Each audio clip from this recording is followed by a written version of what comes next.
Hey there, Brian King. One thing that I see kind of batted around in the people that I coach, the people that I interact with on Facebook, who are going through some real struggles. They talk about, or they say phrases like this: I just can't accept this. Or, well, I'm going to have to learn how to accept this. And I think that they misunderstand just by reading the dialogue that goes back and forth, and also looking at my own history of having to learn to manage. Hey, Connie, learning to manage various difficulties in my life. I see more people joining, which is awesome. Please say hi, give me a like, give me some heart so I know you're here. I love to know who I'm talking to, because the more personal we can make this, the better I'm able to serve you. So what I was talking about, hey Phoebe, is this whole idea around acceptance. Kayla, nice to have you. So when you hear the word acceptance, those of you that are here so far, tell me what that means for you. Because I'm finding that the definition tends to be very fluid. People say all the time, you need to learn to accept this. But they don't really get into what that means. People give us a lot of advice without a lot of ways to operationalize it. You ever notice that? They'll tell us what to do and then say, well, you're just going to have to figure it out for yourself. Well, it's not convenient. Tell me what to do, teacher, but don't give me the instructions. Not very fair. So those of you who are here, Kayla, Phoebe, Connie, what does acceptance mean to you? It means letting me be me. Okay. Can you expand on that a little bit more? Connie, how about you? You are definitely one of the wiser folks in my life. I would very much like to have your take on this. And while you're thinking of that, while you're typing, let me give you a little bit more context to what I'm going to be discussing here. I've told that there are basically three ways to approach any kind of struggles in life. You can accept it, deny it, or escape it. Now, escaping isn't the same as denial. It's because you know the problem's there. You don't want to deal with it, so you go somewhere else. You get out of the context that it's in. Denial is when it's in your face and you're pretending it isn't there. You're minimizing it. You're rationalizing it. Oh, I'll deal with it later. Oh, it's not that big a deal. Don't get too upset about it. It'll go away. Phoebe said she changed her name recently. Calling me by my new name would be one form of acceptance. Absolutely. It'd be not only acceptance, but it would be honoring that transformation for you and what it meant. So let me kind of dive into what I wanted to discuss most here today. I've been through cancer. I have learning challenges. My sons have Asperger's and ADHD. I have a degenerative condition called Ehlers-Danlos syndrome. And each time one of these things came into my life, there was this immediate resistance. This belief that this is unfair, this sucks, why me, why should I have to deal with this? This pushback is a lack of acceptance. It's trying to throw it out of your life and saying, no, this can't be here. It shouldn't be like this. It should be better. Get this away. Or minimizing it, saying, well, every one of us has a little ADHD, aren't we? BS. That's not true. Trying to normalize something is maybe comforting, but it's not accepting. It's not useful. So this is how I see acceptance. I see acceptance as seeing something for the reality that it presents in your life. Seeing clearly the problems that are brought to you by virtue of this event, this reality, but also the opportunities. Let me give you an example from my own life. Many, many years ago, when my first wife left me and my boys, which ended up being a tremendous favor, by the way, I was just devastated by it. And I got really, really stuck in the depression of it. So I sought out my own therapist. Hey, Kaylee, your brother has Ehlers-Danlos and Chiari. Well, we should talk about that.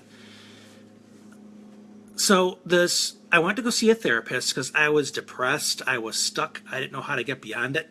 And I know that my boys would not benefit from me in that state. So I was sitting there talking with the therapist, and I was telling her how unfair it was to be treated like this, how, you give everything to one person and that person turns out to be not the person you thought they were. They pretty much go evil on you and they leave and all that stuff. And she looked at me and very calmly said, well, it may not be fair, but it is the reality. And that just hit me between the eyes like a big 2x4. Because she said so succinctly in that moment that trying to push it out of your life, being upset about it, trying to shame it or scold it for how dare you come into my life, doesn't change the fact that it's there. What it does do is changes your ability to see the problems and the opportunities clearly. So by accepting it, you're not saying, whoa, this is awesome, bring it on, I want more of this shit. That's not what acceptance is. Some people mistakenly believe acceptance means that you've somehow found your way to happiness, that you have found bliss in the presence of this cancer or this divorce or something else. Now, that's kind of up there with tolerance. We need more tolerance in society. No, we don't. Tolerance means I don't agree with you, I don't like you, but I will put up with you. We don't need that. We need acceptance. Acceptance is the reality of it. The reality is that this is here. This is present. What does its presence mean for me? Does it mean that there are certain problems, meaning I now need new knowledge, I need new resources, I need new people to help me manage the presence of this in my life? And by dealing with those problems, you now have new opportunities. You can grow because of this new knowledge. You can grow because of the new people you've brought into your life with knowledge and wisdom and guidance, that they can help you become the person who can manage the presence of this in their life. When I was first diagnosed with the cancer, the hell did I know? I was 18 years old. I got some of the best doctors in the country. I got awesome nurses that were taking care of me every single day. These were resources that just kind of came with the program, but I was very lucky to get the group that I had. They were absolutely amazing. When I found out about the ADHD and dyslexia in myself, I was well connected in Facebook at that time. One of the first things I did was start reaching out. Who knows this? Who do you know? What book should I read?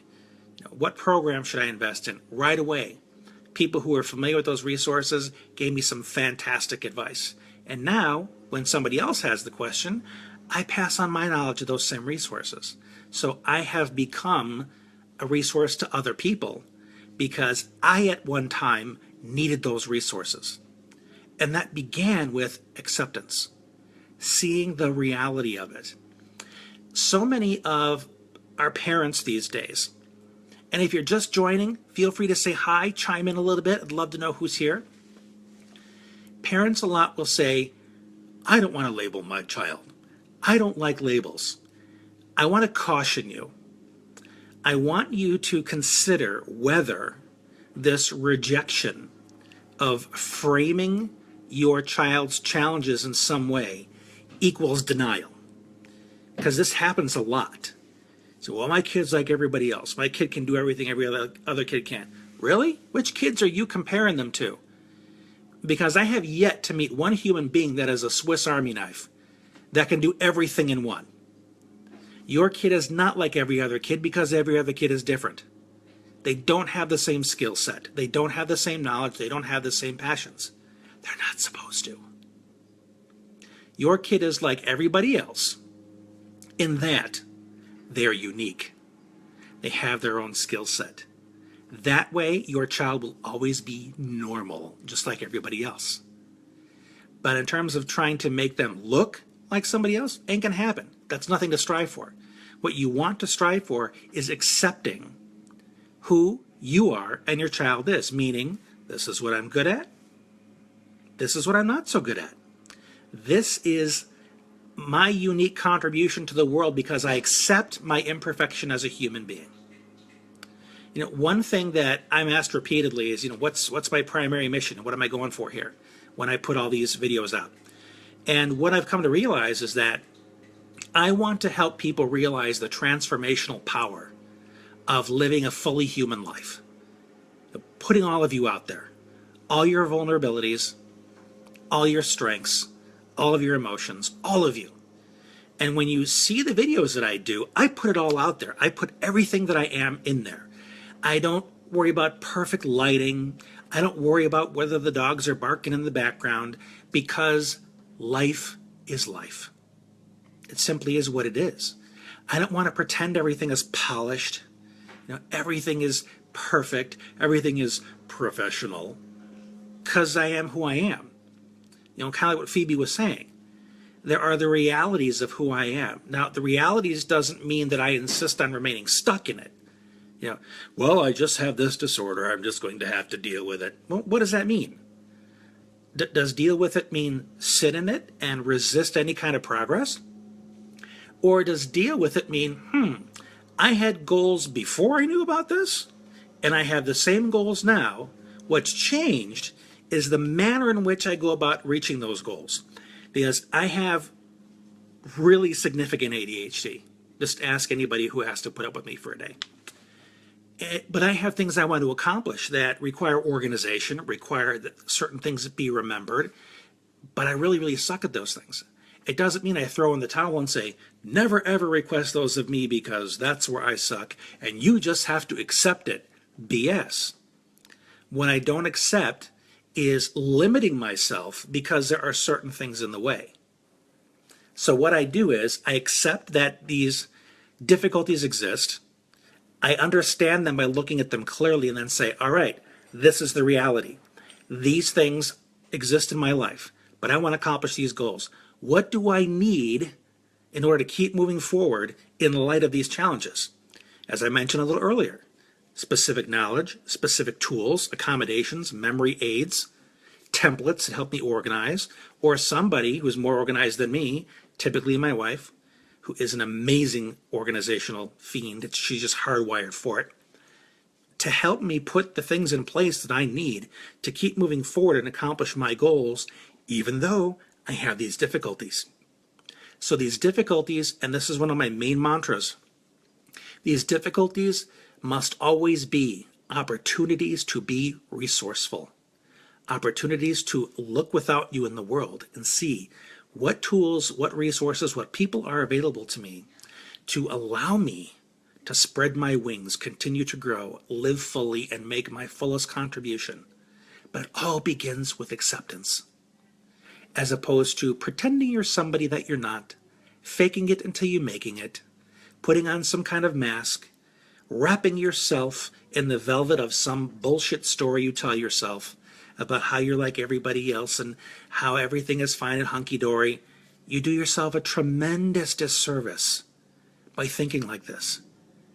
Because what ultimately holds us back in life is all these stories and limiting beliefs we have that are all about protecting us from the realities of our own imperfection. Do you get that? So much of the BS is all about denying ourselves the realization of the truth that we're human. And if you can learn to accept that, embrace it, not saying you got to love it, not saying it's got to be your best friend, but it's really, really critical that you look at it and say, I see you there.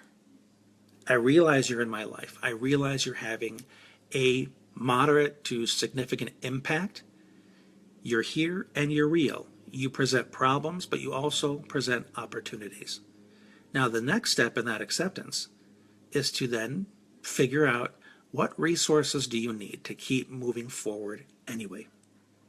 And that is my take on acceptance. And I want to thank you all for chiming in. A lot of new people here today, which is wonderful.